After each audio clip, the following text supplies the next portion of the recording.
प्रशांत किशोर धीरे धीरे नेता के रूप में उभर रहे हैं और उनकी बातों में कुछ न कुछ तो सच्चाई होगी ही। जो बोल रहे हैं वो तो सच्चाई बोल रहे हैं।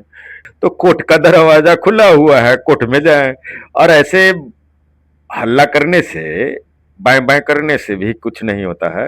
तो प्रशांत किशोर को अगर आगे बढ़ना है और ये जो बोल रहे हैं उसमें सच्चाई है तो चर्चाएं तेज हो रही है। देखिए, बांकीपुर विधानसभा उपचुनाव है, उसको लेकर प्रशांत किशोर यानी जन स्वराज पार्टी एक्टिव मूड में नजर आ रही है। देखिए, प्रशांत किशोर आखिर बिहार के मुख्यमंत्री सम्राट चौधरी पर उल्टा बयान क्यों देते हैं?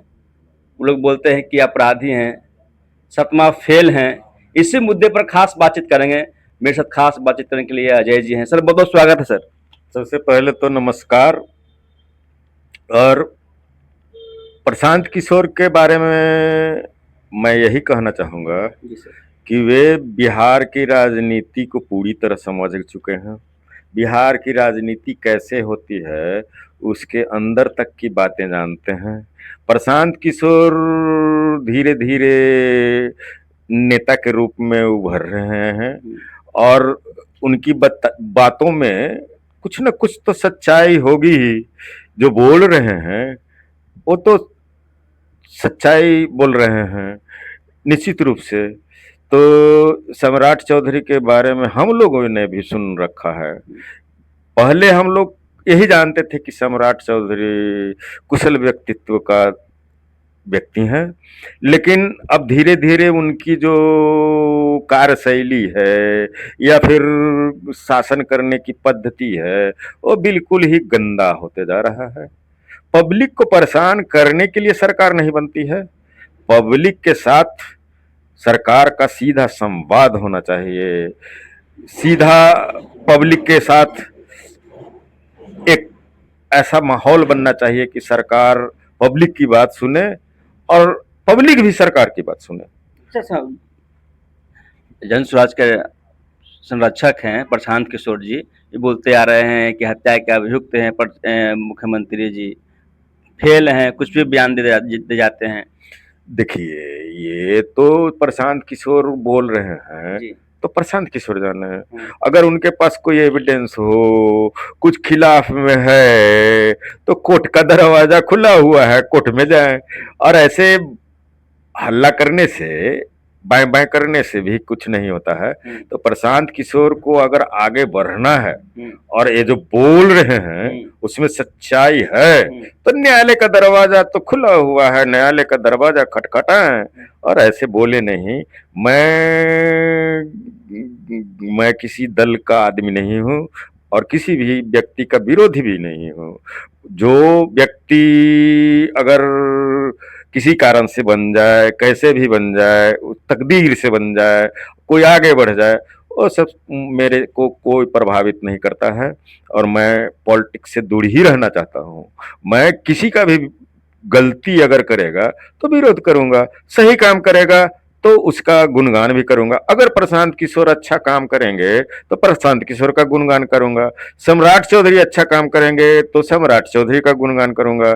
लेकिन अगर पब्लिक के साथ धोखाधड़ी करते हैं तो मैं सीधा सीधी जवाब भी दूंगा। ये तो मेरा अधिकार है, मौलिक अधिकार है। लोकतंत्र ने अधिकार दे रखा है सारे व्यक्तियों को। तो प्रशांत किशोर से मैं यही कामना करता हूं कि आप अच्छा नेता बनिए, बीजेपी को हराइए। अगर बीजेपी निरंकुश हो जाए, इसका बीजेपी का शासक निरंकुश हो जाए, तो ऐसे में उसे सबक सिखाने के लिए भी पब्लिक को भी चाहिए, बांकीपुर के पब्लिक को, कि भाजपा को हरा दे। सर, बिहार में सर इनकाउंटर बढ़ गया सर। बिहार के मुख्यमंत्री बोलते हैं या तो अपराधी गया में पिंडदान करने के लिए तैयार हो जाए या तो बिहार से बाहर चल जाए सर। इनकाउंटर हुआ भरत तिवारी जी का, भोजपुर का मामला हुआ सर। इसको सर किस रूप में देख रहे हैं सर आप? देखिए, कोई भी आदमी मुख्यमंत्री बन जाने से उसकी भाषा भाषा और बात करने की शैली नहीं बदलती है।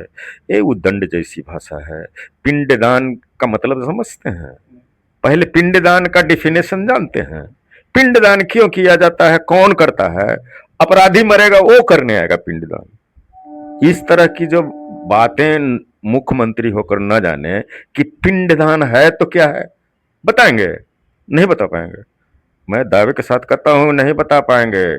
तो इस तरह की भाषा, जो आदमी मरता है वो पिंडदान नहीं करता है, पिंडदान करते हैं उसके परिवार वाले। तो इस तरह की जो बेवकूफ़ी भरा बात है कि पिंडदान कर देंगे, क्या दान कर देंगे, बोलने से क्या फायदा है? कुछ करना है तो करेंगे ना, बोलते फिरेंगे कि पिंडदान कर देंगे, गंगा जी में दहा देंगे, मार देंगे, फेंक देंगे। मुख्यमंत्री की यही भाषा की शैली होती है। लेकिन सर भरत तिवारी से जब अपना हथियार बिक दिया तो सर गोली क्यों चली? देखिए, भरत तिवारी के जो इनकाउंटर हुआ उसमें निश्चित रूप से पुलिस की नाकामी झलकती है। अगर कोई अपराधी भी है, माना अपराधी है और हथियार डाल लिया है, तो उसे पकड़ेंगे ना, पकड़ के कानून के हवाले कर देंगे। तो उसके लिए तो बना हुआ है सारा प्रक्रिया कि पुलिस कानून का रक्षक है। आप कानून को पकड़ के दे देते, कानून जो करना रहता, आपको जितना चार्ज लगाना रहता, एफआईआर करना रहता, ये सब काम है पुलिस का। और हथियार डाल देने वाले व्यक्ति को तो पुरस्कार मिलता है।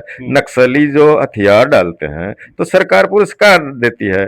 उसी तरह से उसने भी तो हथियार डाल दिया था। यहीं पर सबसे बड़ा पेच फंसा हुआ है कि वो आदमी अपराधी अगर होता तो हथियार नहीं डालता, उसने हथियार डाल दी थी। तब इनकाउंटर करना बेमानी है और सत्ता का दुरुपयोग है और पुलिस का फेलियर है। वैसे पुलिसकर्मियों को बिहार में जरूरत नहीं है। सर जातीय समीकरण को लेकर सर बोला जाता है, मुख्यमंत्री बोलते हैं कि जाति पूछ के मारो। अपराधी का कोई जात होता है जी? अपराधी का कोई भी जात नहीं होता है। अपराधी तो ऐसे होते हैं कि अपने भाई को भी लूट लेते हैं, अपने बाप का गला रेत देते हैं। अपराधी का कोई जात होता है? ये सब फालतू की बातें हैं। धन्यवाद सर। मेरे साथ खास बातचीत करने के लिए अजय सर हैं और बोल दिए हैं कि अपराधी का कोई जात नहीं होता। जिस तरीके से बिहार में इनकाउंटर चल रही है, इनकाउंटर के बाद सियासत पारा बिल्कुल गर्म है। देखिए लगातार इसके खिलाफ में जो विपक्ष में बैठे हुए तमाम जो नेता हैं इस पर बड़ा सवाल खड़ा कर रहे हैं। तमाम खबरें के साथ आप लोग बढ़ रहेगा। चैनल पर नए हो तो चैनल को सब्सक्राइब करें, वीडियो को तमाम दोस्तों में शेयर करें। और आप नमस्कार, जय हिंद।